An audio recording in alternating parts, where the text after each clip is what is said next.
নারী নির্যাতনের ঘটনায় মুখ্যমন্ত্রীর পদত্যাগের দাবিতে এবং ৯ জুলাই সাধারণ ধর্মঘট সফল করতে বিক্ষোভে নামল বাম দল সমূহ। এদিন নকশালবাড়ির পানিঘাটা মোড় হয়ে নকশালবাড়ি বাজার হয়ে ফের বাসস্ট্যান্ডে শেষ হয় এই প্রতিবাদ। বাম দল সমূহের নেতা গৌতম ঘোষ জানান, পশ্চিমবঙ্গ নারী নির্যাতনের মূল সেন্টারে পরিণত হয়েছে। অভয়া থেকে তামান্না এবং এই কসবায় ঘটনা ফের নারী নির্যাতনের শিকার হচ্ছে। তৃণমূল ছাত্র পরিষদের এক নেত্রীকে তৃণমূল ছাত্র পরিষদের নেতা ধর্ষণ করেছে, যা লজ্জাজনক। কেন্দ্রের সরকার একদিকে নারীদের নির্যাতন করছে, অন্যদিকে রাজ্যেও এই ঘটনা ঘটছে। এর বিরুদ্ধে জেলায় জেলায় প্রতিবাদ হচ্ছে। পাশাপাশি আগামী ৯ই জুলাই একাধিক দাবিতে ও নারী নির্যাতনের প্রতিবাদে গোটা দেশ জুড়ে ধর্মঘট পালিত হবে। রাজ্য ও কেন্দ্রের বিরুদ্ধে একযোগে লড়াই চলবে।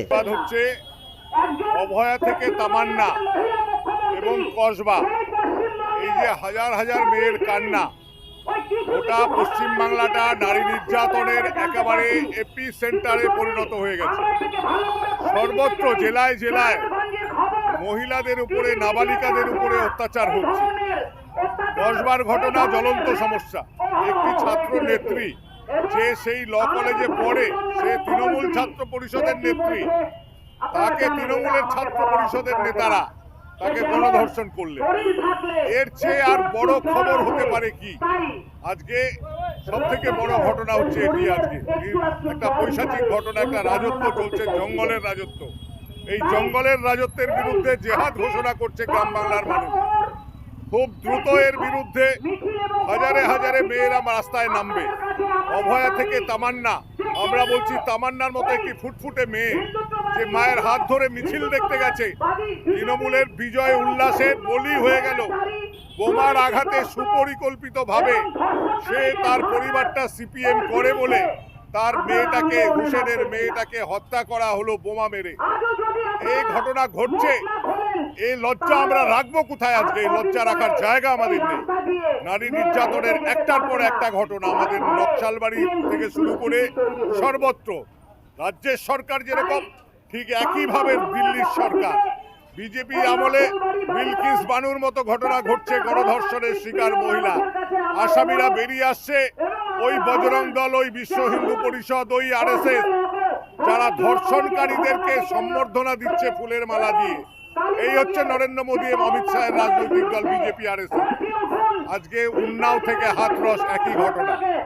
সম্প্রতি শোনা যাচ্ছে কেচ্ছা কার্তিক মহারাজ, গত বিজেপি নির্বাচনে বিজেপির অন্যতম স্পোক্সম্যান, একজন ধর্মগুরু, তিনি একটি নারী নির্যাতনের ঘটনার আজকে ঘটিয়েছে।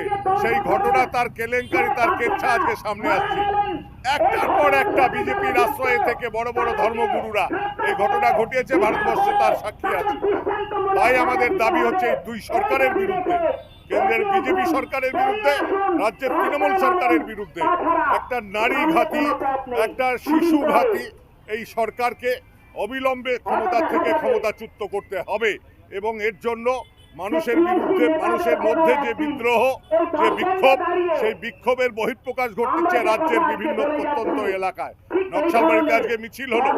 আমরা ৯ই জুলাইয়ের ধর্মঘট যেরকম একটা বড় ইস্যু, তার সাথে সাথে নারী নির্যাতনের ইস্যুও একটি বড় ইস্যু। এই ইস্যুগুলিকে সামনে রেখে আমাদের ৯ই জুলাই সর্বাত্মক ভারত বন্ধ হবে, সেই আহ্বানও আমরা জানিয়েছি। নারী নির্যাতনের বিরুদ্ধে সর্বস্তরের মানুষকে এক হওয়ার আমরা আবেদন জানাচ্ছি।